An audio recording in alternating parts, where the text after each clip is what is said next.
Like, and that means a lot to me personally. Absolutely. Like, and I'm not talking about for no fights. He called me, "What's up, boss man? Just call and check on you, see how you and the family doing." Blah blah blah. He calls me all the time. That's what's up. Just checks in, and don't want nothing. Yeah. And I mean that. So I mess with a person like that. I'm glad you gave us that because that's my thing with my podcast. I want to expose these people, this audience, to things that they don't know about these fighters. Yeah. And that's kind of where the podcast even came from as it pertains to me.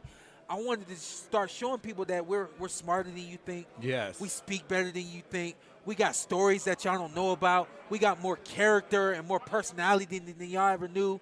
You know what I mean? So I'm so happy that he came over here, man, and was just he has moments where he's just a straight up goofball, and it's like Rolly's being awkward, Rolly's being Rolly, and it's like you would never have thought that somebody like him takes time out of his day. When I say consistently just calls and don't want nothing. Just call, boss man. Hey, I just called to see how your day was going, to see see how you and the family was doing. I don't want anything. Yeah, a little itch like that matters. Man, it's just like, it's like he the only one that's ever done that. Yeah. And it's not that other fighters, everybody cares. Yeah. And because one thing about me, they know. One thing about me, if I deal with you, not just with fighters, just friends, my lady, anybody, it's like I'm with you. Yeah. Like I go hard. Like I'll take the bullet. I'm always gonna defend you. I'm your guy. I'm like always, and that's just the only way I know how to get down. Yeah. You know what I mean? I'm gonna fight for you. It's because I'm just with you.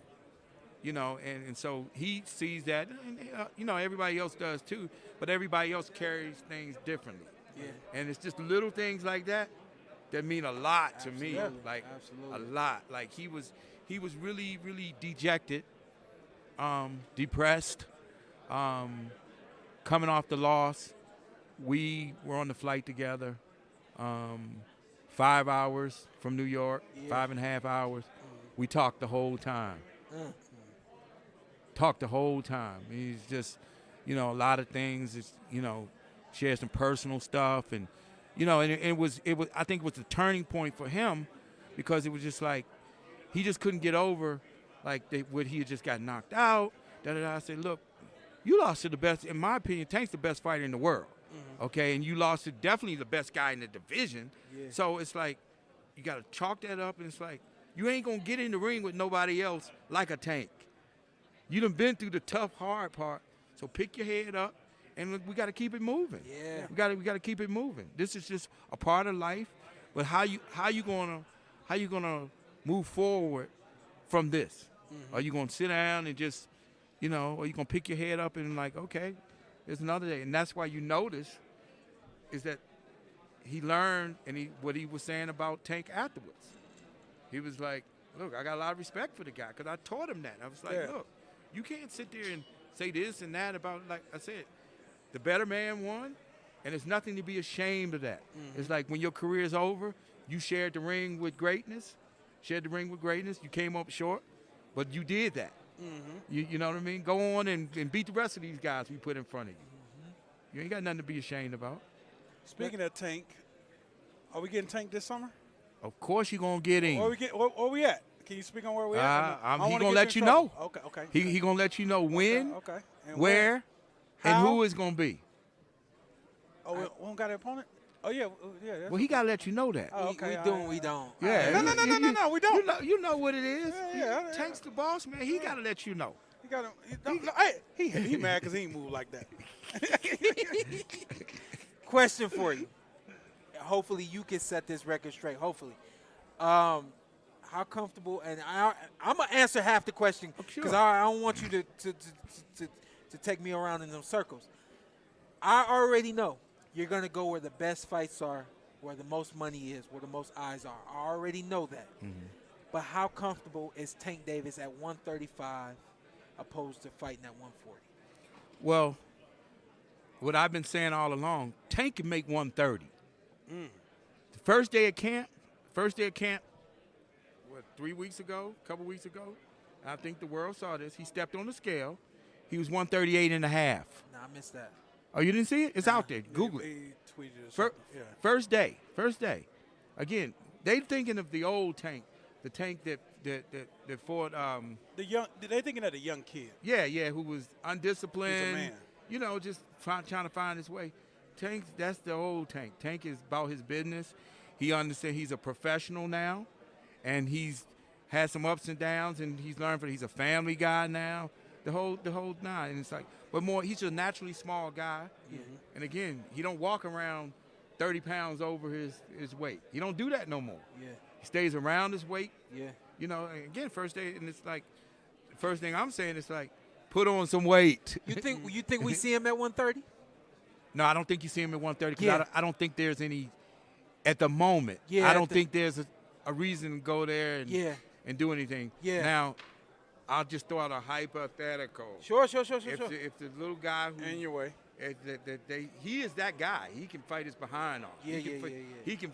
Now, if for some, this is a hypothetical. I don't want people thinking that I'm suggesting that they do all of that.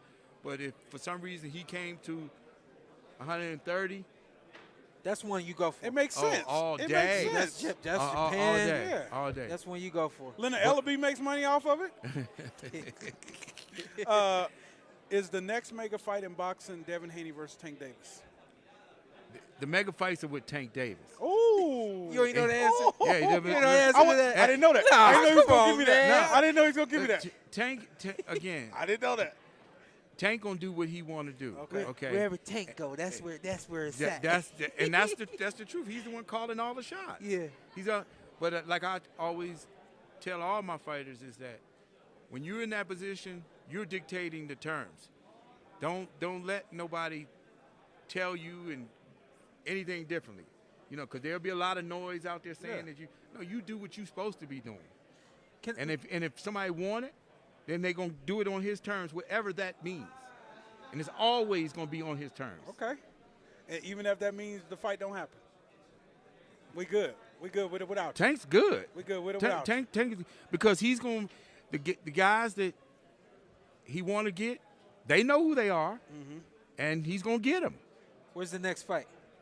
When? Where? He can't say. You can't say where either? No. He gonna let you know. All right. He gonna let you know. He gonna let you know. He gonna let you know. We really do, man. We enjoy seeing Tank in the ring. Yeah. I've watched Tank mature in the last 2 years. Man, big time. And I really do like the position that he's in. You got another young man coming right behind you. Talk to us a little bit about him Man. before we get him on. That's why I took him around. We're gonna get him on. He's got next up. I mean, you know, he's obviously 2-0. He's been part of the Mayweather family ever since he was a little youngster. Yeah. You know, all you guys have seen him kind of grow up. Yeah. You know, and now he's a professional. Yeah. And he's ready to do his thing. He's like I said, he's 2-0, and we purposely put him in situations now where, again, like this Saturday night, he's going to be the walkout bout after the main event because I don't want him in the arena at 3 o'clock in the afternoon fighting in front of 40 people. Yeah. As a promoter, I'm not doing him any justice by doing that. So you got to figure out a way to. And because again, what's the rush? What's the rush? Is that I want him to get comfortable with fighting in front of big crowds and all kind of things going on. Because this is part of just learning to be a professional, to learn how to deal with the media.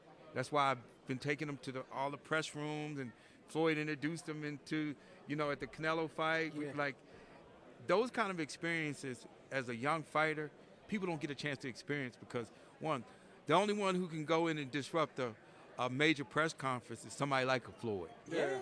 You know what I mean? So, again, he's had an early introduction of what being on this big stage is like.